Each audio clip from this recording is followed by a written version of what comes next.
Hello students, welcome to our YouTube channel Sine Academy. आप लोग जो है e to the power x, e to the power minus x पढ़ते हैं mathematics में। आप लोग पढ़ते हैं लॉग, तो लॉग का जो नेचुरल बेस पढ़ते हैं वो होता है स्मॉल e। तो क्वेश्चन ये है कि ये e होता क्या है। बहुत सारे लोगों को ये नहीं पता होता है कि जो स्मॉल e लिखा होता है ये होता क्या है। इस वीडियो में हम डिस्कस करेंगे ये ई होता क्या है, ये आया कहाँ से है। वीडियो को लास्ट तक देखते रहिए। अगर चैनल को अभी तक सब्सक्राइब नहीं किया तो प्लीज़ चैनल को सब्सक्राइब कर लीजिए। ई होता क्या है, ई कहाँ से आया है। तो ये जो ई है ये सबसे पहले आया था जैकब बर्नौली ने दिया था। तो जैकब बर्नौली एक दिन बैठे हुए थे, मैथमेटिशियन थे, तो कंपाउंड इंटरेस्ट पे जो है रिसर्च कर रहे थे। जिनको कंपाउंड इंटरेस्ट नहीं पता है उनको मैं बता दूं कि कंपाउंड इंटरेस्ट वो होता है जिसमें इंटरेस्ट पर भी इंटरेस्ट रखता है। उसमें जो अमाउंट का फॉर्मूला आता है, वैसे जनरली आप लोग पढ़ चुके होंगे, A is equal to P into 1 plus are upon 100 to the power N होता है। इसमें पी जो है प्रिंसिपल होता है, आर रेट ऑफ इंटरेस्ट होता है, एन टाइम होता है, कितने टाइम स्लॉट्स बनते हैं। ठीक है, तो ये हो गया फॉर्मूला। तो रिसर्च कर रहे थे, उन्होंने अज्यूम कर लिया P इज इक्वल टू $1। उन्होंने अज्यूम कर लिया P इज इक्वल टू $1। तो जब P इज इक्वल टू $1 उन्होंने अज्यूम किया तो फॉर्मूला बचा A is equal to 1 plus are upon 100 to the power n. Now अब वो डिस्कस कर रहे थे कि अगर रेट ऑफ इंटरेस्ट, उन्होंने सोचा कि अगर रेट ऑफ इंटरेस्ट 100% हो, रेट ऑफ इंटरेस्ट 100% हो पर एनम, तो एक साल में जो है कितना आएगा पर एनम। मैं लिख नहीं रहा हूं लेकिन बोल रहा हूं, पर एनम लिखा हुआ है। ठीक है, तो एक साल में एक एनम होता है, मींस आया n इज इक्वल टू 1। ठीक है, तो उन्होंने पुट किया, उनका आंसर आया A1 प्लस, सॉरी ये 100 है, 100 अपॉन 100 टू द पावर 1। उनका आंसर आया 2। उन्होंने देखा वाओ, हमारा $1 था $2 हो गए, वेरी नाइस। तो उन्होंने फिर से सोचा कि अगर ये रेट ऑफ इंटरेस्ट आधी होती, 100/2% होती, लेकिन ये पर एनम था, ये पर 6 मंथ्स होता, पर 6 मंथ्स। देखिए पर 6 मंथ्स का मतलब क्या होगा, 1 ईयर में 12 मंथ्स होते हैं, तो 6 मंथ्स का उन्होंने एक स्लॉट माना। तो अब जो है कितने स्लॉट्स बनेंगे, 12/6 मीन्स 2 स्लॉट्स बनेंगे। n इज इक्वल टू कितना आएगा, n इज इक्वल टू आ गया उनके पास 2। तो जब n इज इक्वल टू 2 आ गया, उन्होंने फिर से पुट किया, उनका आंसर आया a is equal to 1 plus 100 upon 2 into 100 to the power 2। उनका आंसर आया $2.25। तो उन्होंने देखा वाओ, अभी तक $2 था, मैंने रेट ऑफ इंटरेस्ट को हाफ करके पर एनम कर दिया, टाइम स्लॉट डबल हो गए और हमारा जो है ये भी बढ़ गया, वेरी नाइस, $2.25 हो गया। उन्होंने कहा बहुत अच्छा है। तो उन्होंने दिमाग चलाया, उन्होंने और सोचा आगे कि अगर मैं पर एनम की बजाय, पर 6 मंथ्स की बजाय मैं पर 3 मंथ्स कर दूं और रेट ऑफ इंटरेस्ट को 4 कर दूं। ठीक है, उन्होंने 4 कर दिया। पर 3 मंथ्स का मतलब उन्होंने कर दिया n इज इक्वल टू 12/3, 4 होता है, पता है आपको, n इज इक्वल टू 4। तो अभी उन्होंने क्या किया, फिर से कैलकुलेट किया और उनका आंसर क्या आया। देखिए a इज इक्वल टू, आप यहाँ पे वैल्यूज पुट करोगे, उनका आंसर आया, मैंने कैलकुलेट करके ऑलरेडी रखा हुआ है, 2.61, सॉरी ये आंसर आया 2.4414। उनका ये आंसर आया, ऑलरेडी मैंने कैलकुलेट करके रखा हुआ है।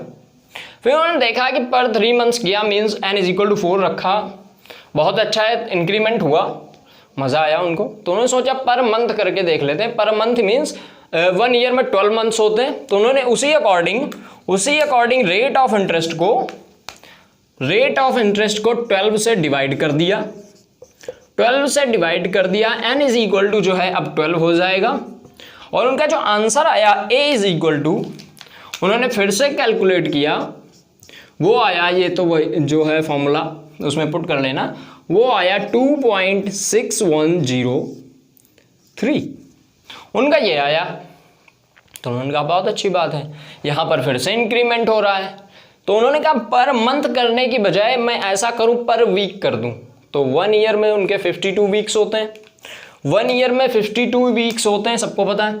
सो उन्होंने किया क्या, r इज इक्वल टू 100/52 लिखा, उन्होंने n इज इक्वल टू 52 किया, और जो है और फिर से उन्होंने फॉर्मूले में ये सारी वैल्यूज पुट की और उनका आंसर आया a इज इक्वल टू 2.6926।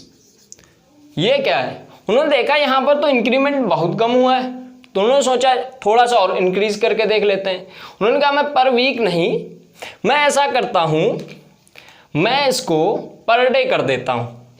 उन्होंने इसको कर दिया per day. Per day means 365 days होते हैं, तो उन्होंने 365 कर दिया। n इज इक्वल टू 365 और यहां पर उनका आंसर आया a इज इक्वल टू 2.7162।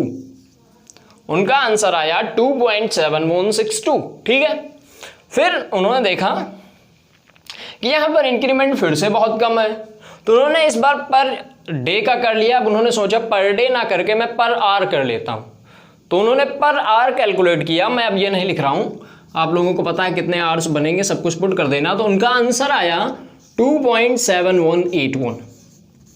इन दोनों में देखो, ये पर डे था, ये पर आर का कैलकुलेशन है, और इसमें 2 डिजिट्स फिक्स हो गई।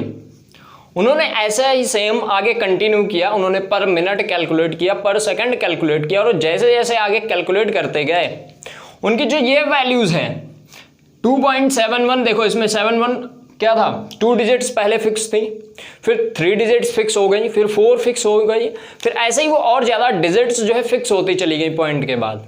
मीन्स उन्होंने सोचा, एक कंक्लूजन निकाला कि अगर n बहुत ज़्यादा लार्ज रख दूं मैं, यहाँ पर तो 365 था, यहाँ पर 365 इंटू 24 हो जाएगा पर आवर के लिए, एक दिन में 24 आवर्स होते हैं, तो उसके लिए देखिए 71 है। उन्होंने सोचा अगर n बहुत ज़्यादा लार्ज होगा तो जो हमारा कैपिटल A है वो एक डेफिनेट वैल्यू आएगी। मीन्स उन्होंने बताया कि अगर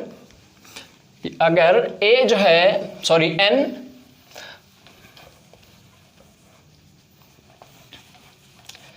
उन्होंने बताया कि जो n है हमारा, देखो ये लगातार इंक्रीज हो रहा है, अगर n हमारा बहुत ज़्यादा लार्ज हो जाए, means n tending to infinity हो जाए, अगर n टेंडिंग टू इन्फिनिटी हो जाए तो हमारा जो कैपिटल ये A है ये कोई ना कोई कांस्टेंट हो जाएगा, ये कोई ना कोई नंबर मिलेगा।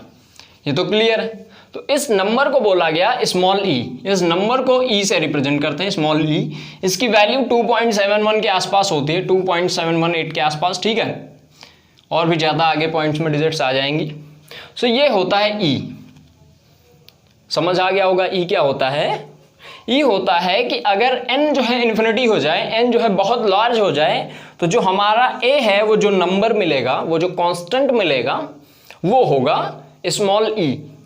आप मैथमेटिकली देखना चाहो तो देखो यहाँ पे क्या हो रहा है, जो n यहाँ पर है n इज इक्वल 365 वही यहाँ पर अपॉन में है, जो n यहाँ पर है वही अपॉन में यहाँ पर है। Means r is equal to 100/n लिखा हुआ है, r is equal to 100/n लिखा हुआ है सब में, ठीक है, आप ये देख सकते हो।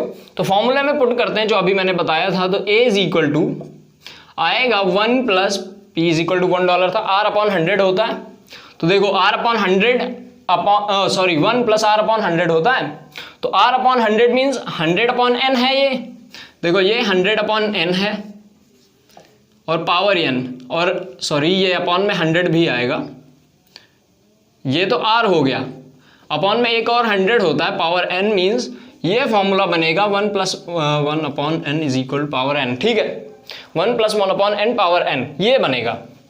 हम इसी में तो सारी वैल्यूज पुट कर रहे हैं, देख सकते हो आप।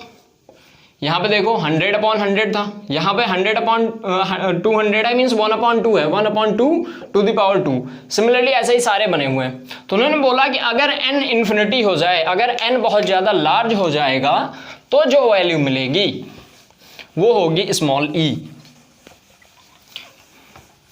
मीन्स अगर मैं मैथमेटिकली रिप्रेजेंट करूं